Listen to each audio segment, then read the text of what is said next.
Here is the truth that might surprise you about referrals. So you might notice that some speakers get referrals all the time, like their business is literally based upon referrals, and others are busting their gut, getting out there, trying to convince people that they should put them on the stage. So they're like working really hard.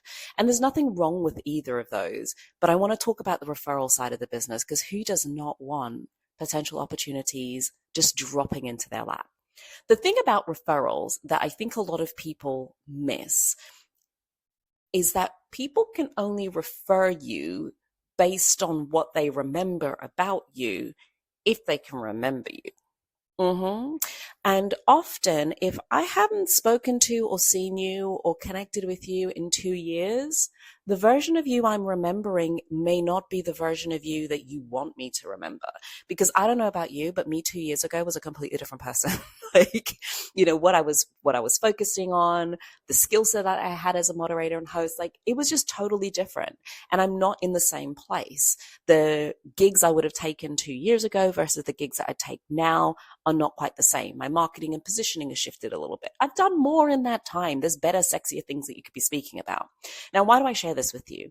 I share this with you is because, especially if you've been speaking for any number of years and you've done any sort of engagements and you know other speakers, you know event organizers, you know bureaus, if you don't have a cadence of kind of keeping in touch with these people, and you notice that a lot of your stuff come from referrals, I want to question whether or not you're really leveraging the referral opportunities that you have currently laid out on the table.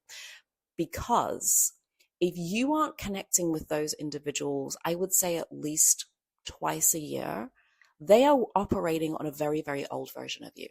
So if let's say you got on a bureau's books like 12 months ago and you have not spoken to them since, and you've changed your talks or your positioning, or you've done some really cool stuff since then and you never updated them, they are still selling you based on what you sent them 2 years ago, right? And I share this because referrals are the backbone of so many speakers' businesses, and yet so many speakers don't work their referrals. They don't work their network. They don't leverage what's already sat on the table.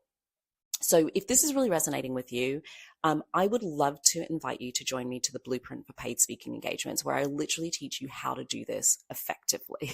Like, how do you identify who in your network that you should be connecting with on a really regular basis, what to say to them, what you should be sharing with them, and how to use those connection points as a time to unearth new potential opportunities. All of the wins that you can get from doing that. Now, if that sounds like something that's of interest to you, please click on the link and go and check it out. I'm only taking on like 15 people because I want to keep it quite small and intimate. So if that sounds like you, then please do go and check it out. Regardless, if you take nothing from this video and you know that there's people you haven't spoken to in a while, I want you to start at least making a list and reach out to 2 or 3 of them this week, because we get to choose what people remember about us. And if we're not actively working on that, they're probably remembering the wrong thing, and they're booking the person that they can remember who's spoken to them last. So let that person be you.